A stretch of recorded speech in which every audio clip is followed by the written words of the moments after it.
25 things you are doing wrong in Minecraft. That's right, we're finally back with tips videos and secrets videos and more. I know how much you guys like those. And I apologize, you could already hear it in the intro, but my mic was super messed up while recording this. I fixed some of it in post-processing, but if my voice sounds different from how it is now, or if you can hear a bit of background noise, that's why. So sorry. Number 1, when eating rotten flesh from zombies and you get that hunger effect, don't keep running. It's gonna wear down your health even more and be more of a detriment than a benefit. Instead, when you're eating the rotten flesh, hold still, and it'll help you a lot more, I promise. Number 2, this one's from SkipTheTutorial, which his channel's link is in the description, by the way. Instead of using coal when you have a lot of it, then it's actually more efficient to craft it into blocks first and then to use it as fuel, because the blocks act as 10 coal instead of 9, so you'll be saving a bit, although if you have that much coal, then I'm not really sure you need to save it much. Number 3, and this is one that I think we've all done at some point in Minecraft, having a small tunnel like this for a mob farm isn't actually very effective, as mobs can't actually spawn in small tunnels like these. If they were able to spawn in a tunnel like this, then it wouldn't be very often, and I know that it is a little bit more work, but you have to mine it out a lot. Even just something like this will spawn more mobs than before. But the best strategy, and in fact it involves a lot less digging, is to elevate a platform like this. It doesn't even have to be that big. This platform right here is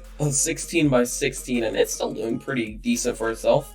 You see, you have to get just the right distance and plenty of things will spawn on it. The next one kind of goes along with that. If you're using full blocks to make your platforms and ceilings and floors and all that, then you're doing it wrong. If you craft them into slabs, or use a stone cutter to turn them into slabs if you really need, and use it like this instead, then you're saving twice the amount of blocks. Really useful in the long run, and you can't even tell. Next, if you run away from skeletons in a straight line like this, then you're gonna get shot. That's because where their arrow is trying to hit and where you are gonna be are the same place when you're running straight away from them. So instead, run at a bit of an angle from them, or even zigzag a bit if you need. Probably the biggest mistake I see everybody doing is when they come across mobs, then they try to battle them. When you see mobs, then just run away.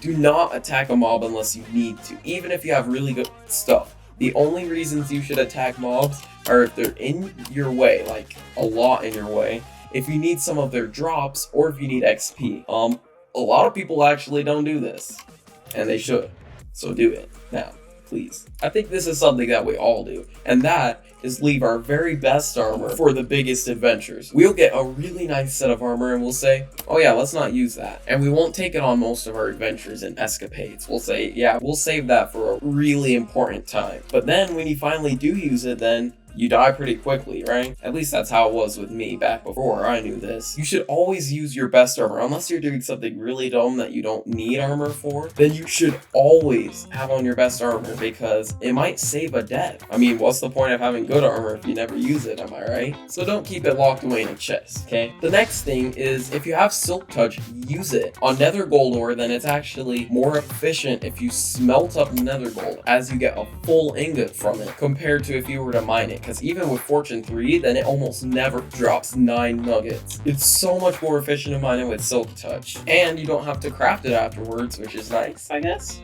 Okay, so all of these so far have been both Java and Bedrock friendly. And I know that a lot of you out there do play Bedrock Edition, but this one is for Java people. Have you ever wanted to know what your coordinates were? So you opened F3 and started to type it out, but they're blocked by all this chat? So you have to memorize the first one and then type it in, and then memorize the second one. Well, this one will make your game look nicer as well and have the F3 screen take up less storage as well. It's terrible like this.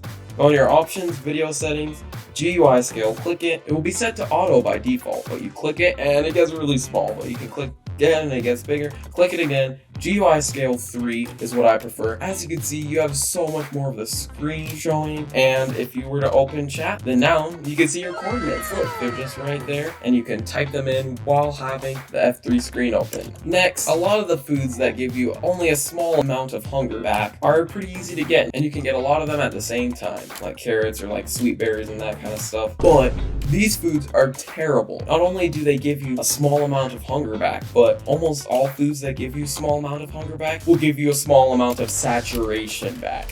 Now, what is saturation? It is probably, I talk about it all the time because it's the most underrated thing, okay? When you eat food, then the saturation is this invisible bar that controls how quickly you'll get hungry again, and how quickly you'll regenerate health again. Things like carrots and sweet berries will only give you a small amount of saturation, meaning that you're going to get hungry really fast. You'll have to eat a lot of food, and you won't regen very quickly. Now, if you have something like golden carrots, which are one of the best saturation things in the game, and you eat it, watch how quickly my health refills. Look, it's faster than regeneration. Now, I know that on Bedrock, these effects are less dramatic, like you don't eat a golden carrot and all of a sudden have full health again, but they do still apply. They're more long-term. So stop eating sweet berries and stuff. If anything, then make a potato farm and then cook them. Or make a carrot farm and turn them golden. Or just eat animals. Cooked meat is really good. For number 11, I didn't know that this was something people did, because I've always done it this way, but apparently some other people don't. Some people, when they get a new pickaxe or something, then they'll just put it in their inventory and just kind of keep it there. But if you already have something, like this happens with armor as well, if you have something there, then replace it. Put it in your hotbar and you can mine faster now. Oh. Sad I was in creative mode. Those would have been really fun to mine. Now this next one, some could say is a personal preference, but it's really not. It's just actually really good. Always have a water bucket on you at all times. What's that, you can say? You don't have a water bucket on you? Yeah, that's something you're doing wrong. For example, you can get up things like that pretty quick, and you can get up 2-block gaps like that, and even 3-block gaps if you're skilled enough without making a mess. I remember I read this one in a Minecraft book one time. It was one of those official Minecraft books, and I was like, gross. I don't really see the use of having one on me at all times. They were talking about lava pools, and while it's true that you could definitely save yourself if you fall into like a lava pool or something, then what is way more useful for, just in general, is if you accidentally slip up. I was saying, if you accidentally slip up, then you can save yourself from a little bit of fall damage, or a bunch of fall damage if you're, well, I guess there's water already there. But yeah, you can save yourself from fall damage if you get really good at it, and get yourself out of a tight scenario if you don't have any blocks. Once you truly adopt the water bucket lifestyle, it becomes easy. Number 13 is one of my favorites. I used to mine in these 2x3 tunnels, and I would mine on forever and ever, and I would never find anything. It'd always be such a rare sight when I'd find a diamond or something, and I'd always be so happy. And mobs would spawn in them. Like, I'd always get slime or like skeletons or creepers in my mines, and it was terrible. I would die all the time, and I wasn't even wondering if it was me doing something wrong. I was just like, yep, that's Minecraft. It's a hard game, but it doesn't have to be. If you're mining like this, then you are mining wrong. In fact, the smaller your tunnel is, then the more efficient it is for finding ore. If you mine in a 2x2, that's better than mining in this big thing right here. But the very best tunnel is this 1x2. You can walk through it, and it's really small, so you'll find ore really fast. Also, mobs aren't gonna spawn in here, but you can go one step further. On Java Edition, do something like this, where you place a water bucket and then you swim under. I didn't have a normal bucket on me. You swim under and you just take it there. Now you're in crawl mode, you can do 1x1 tunnel. On Bedrock Edition, it might have to look a little bit more something like this, where you dig under a bit. Get in like that so you can take the water. And even though you crawl slower, you only have to mine 1 block in front of you. It's so efficient and helpful. Okay, I have just taught you a lot of things that you might be doing wrong, and we might need just a small break. So this next one is less gameplay and more of just pronunciation. Mojang, as most of us call it, is actually technically pronounced Mojang. Now, no one's gonna get mad at you except for like some really big nerds. And Mojang has even said that they're okay with people saying it Mojang, that you can pronounce it however you want. But because it is a Swedish company, then the way they pronounce it is Mojang. We've all heard it before, don't dig down, but this is actually not true. There's lots of benefits to digging straight down, such as that you always have light like this. Because of the way that Minecraft's light works, then digging straight down is gonna have way more light than if you were to dig diagonally like this. It's also quicker and easier, and you need to mine less blocks, which is helpful. Now I know what you're saying. Awesome Player 98, there might be a lava pool or a cave, but studies have shown, and by studies I mean people digging down a bunch of times, have shown that you rarely ever fall into lava if you do this. But you can always hit it with a water bucket emoji. Oh my goodness. Now what if that happens? Now if you really, oh my goodness, forgot how crazy my spawn is. filming it short. You should watch it. It'll probably be out by the time this video's out. Anyway, if you really want to be that cautious about it and you really don't trust yourself, then mine like this, in this 1x2. That way you'll always know what's under you, and if there's like a cave, you can stop mining and know what to do. Probably the thing I hate the very most about mainstream Minecraft, I'll call it the traditional playstyle, okay? I have a big something against it, don't ask why. The main thing that the traditional Minecraft play gets wrong is doing this. Having a nice day, crafting a wooden sword, a wooden pickaxe, oh, ran out of sticks, crafting a wooden axe, ran out of wood, wooden shovel, and hey look, there's stone over there. Yeah, let's not get it. This is the worst thing, crafting wooden tools. All you need to craft. Okay, let's throw away these gross things. Let's start over. All you need to craft is a wooden pickaxe. Find some stone, find just a little bit of it, make a stone pickaxe. Already you have a much faster mining tool and a really quick way to get materials for tools. And you can mine a bunch of these and create whatever stone tools you like. Stone tools are better than wood tools because when you mine stone with your stone pickaxe, you don't have to worry about it breaking, because if it does break, then you'll have stone to craft a new one with. That's kind of the point of mining stone with stone. A lot of these we didn't know we were doing wrong, of course. That's kind of why I have to tell you. But I'm sure that we've all done this before and we don't understand why it doesn't work like on the YouTube videos. Why isn't it boosting us upwards? You have to place water buckets on every single block. So as you see, I've placed water on these 4 blocks now. It works like a charm. Works on items, it works on everything. This goes for magma blocks as well. But if you have a taller pathway, then what's best to do is to place kelp like this, then to break it all, and it will all become a water source block like that. Now, if you've been in another fortress before, first off, good job. I bet you know how you felt when you first got into one. Probably felt really proud. Anyway, when you're done getting rid of those nasty blazes, then don't mind the spawner. And then the 18th thing is to, when you're waiting for those blazes to spawn, mine out some of the blocks under here. This will make it so blaze spawn more often and more frequently. Now I need to get away from all those blazes. They're really loud. Next thing, if you're playing on Java Edition again, so sorry Bedrock players, I know how it must feel. But anyway, this one does seem pretty obvious, but remember there is that thing under your crosshair that tells you when your attack will do full damage again. So, I know that sometimes it can get hard if you're in a tough situation. That's kind of what your brain wants to do, but do not spam. You see how long it took me to kill that pig? Now watch this.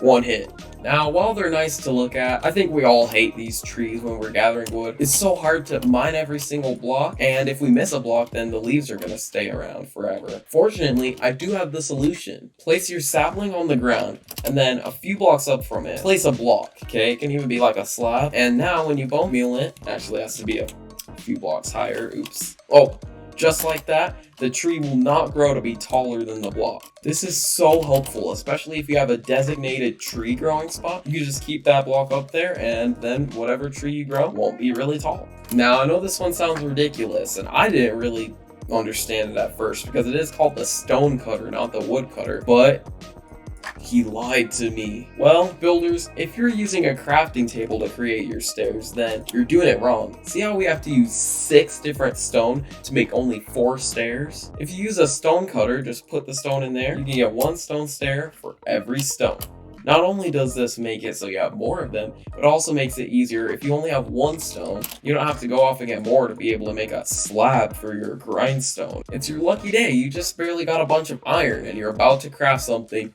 Do not craft armor. First, craft things like buckets or tools you'll need. You don't have to craft all the tools, like if you have a stone axe already, that's fine. But just craft at least a few iron tools. They are more important than the armor. Remember what I said earlier with that always having a water bucket on you? That's where this comes into play. Any situation you come into that you can survive with armor, you can survive with skill as well. Now, we've all done it before. We've done this thing where we like bring out some lava, we do the first block of the portal, then we do the second block of the portal, and we like get all the water ready, and that is super slow, as we all know. This method is way faster and easier and just all around better.